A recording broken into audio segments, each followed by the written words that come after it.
This is a situation where you owe me one. Have a nice rest of your day. It sounds like someone deliberately tried to hurt you. Sounds like attempted murder. I can't imagine how terrified you must have been. I found out who did this. I love you, Derek. For one night, let me remind you who you still are.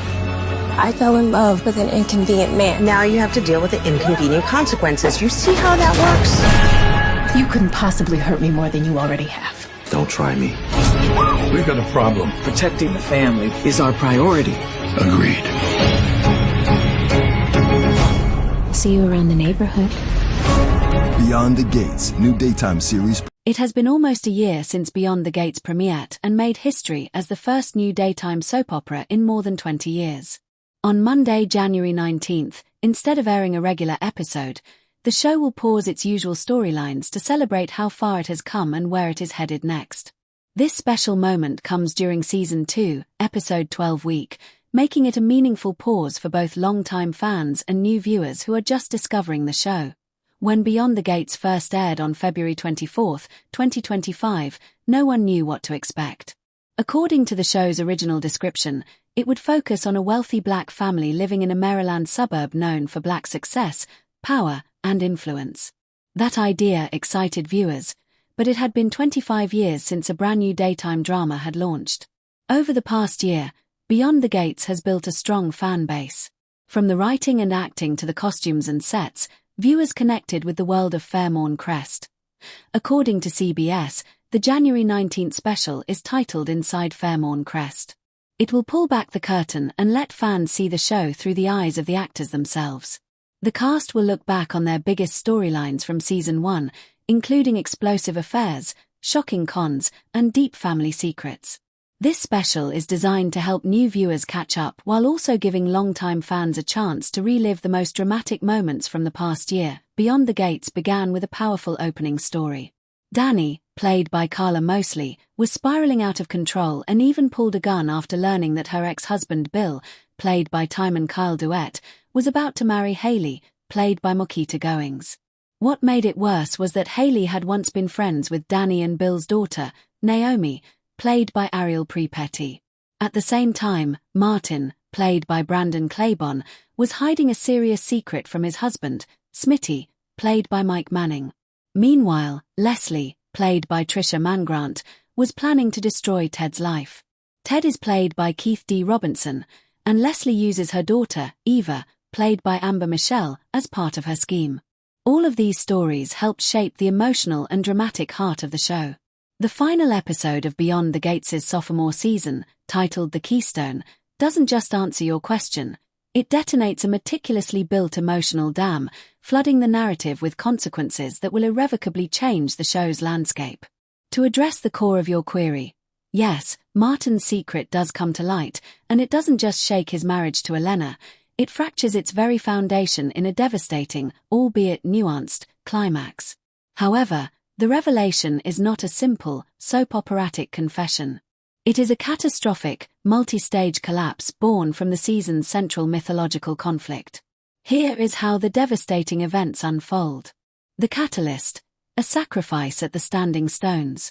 The episode opens in the wake of episode 11's cliffhanger.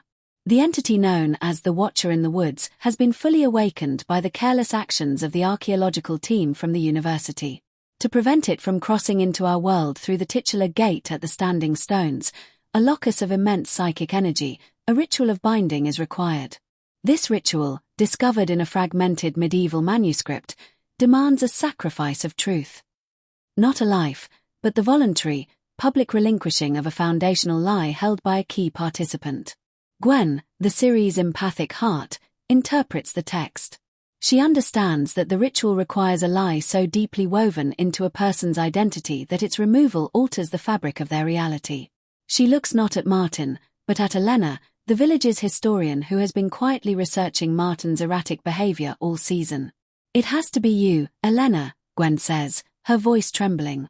"The binding energy, it's tied to this land, to its families. Your family. And the biggest lie in this valley isn't out there in the woods. It's sitting at your breakfast table." Elena, pale but resolute, knows Gwen is right. The secret she has kept, Her complicity in burying the truth of Martin's past to preserve their present has become a toxic knot. By offering to sacrifice this lie, she will be forced to expose Martin to save everyone. The unraveling, a truth in 3 acts. The confrontation does not happen in private. The ritual demands witnesses. As the team and several villagers gather at the stone circle at dusk, under a pressure-charged violet sky, Elena begins to speak. Her sacrifice unfolds in 3 brutal acts. First act, the original sin. Elena reveals that she has always known the core of Martin's secret. It is not merely that he accidentally caused the fire that killed his childhood friend, Simon, 30 years prior, a fact she discovered in old police reports he'd hidden.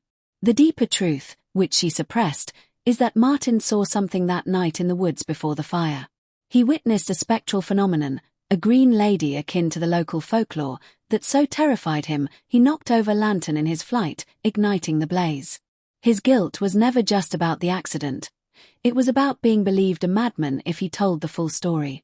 Elena, practical and scared, encouraged him to bury the supernatural element, to stick to the simpler, tragic narrative of a childish mistake. She became the guardian of his fractured sanity and, consequently, the architect of their shared lie. Second act, the present betrayal. This is the blow that shatters the marital trust. Elena produces evidence, emails, bank statements, that Martin has not been attending his therapy sessions in the city as claimed.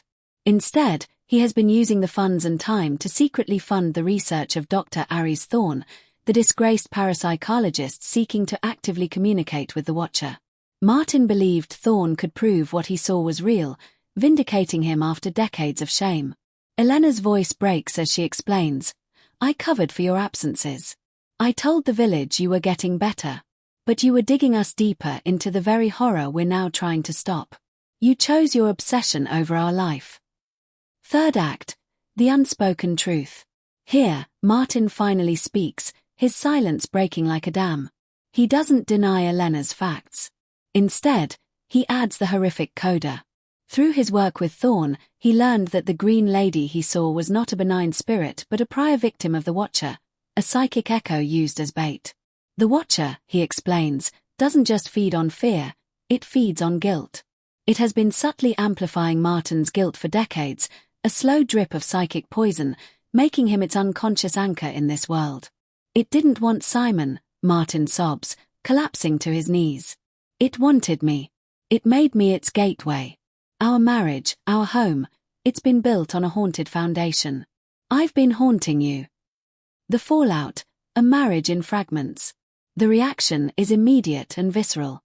The ritual works, the spectral energy in the circle intensifies, and the Watcher's advance is temporarily halted as the sacrifice of truth fuels the binding spell. But the human cost is absolute. Elena does not rage. She goes cold, a quiet devastation that is more chilling than any scream.